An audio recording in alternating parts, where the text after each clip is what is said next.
நூலா அது? சொல்லுங்க ஏதாவது. இது வந்து இது துணி. துணியா? என்ன துணி? வெள்ளை துணியில வந்து நம்ம திரிச்சு போடணும். இந்த விளக்கு திரி போடக்கூடாதா? விளக்கு திரி வந்து அது போட மாட்டாது. இதுதே ரொம்ப நேரம் நின்று எரியிறதுக்கு சரியா வரும்.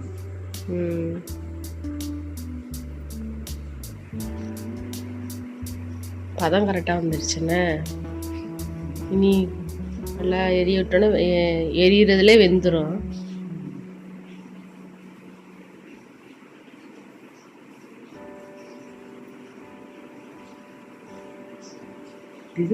பேர் எழுதி வேற ஒட்டணும். பேரை ஒட்டு நான் எல்லாமே ரெடி பண்ணிட்டேன். பேப்பர் கிழிச்சு அப்படியே எழுதிட்டு வர வந்தேன்.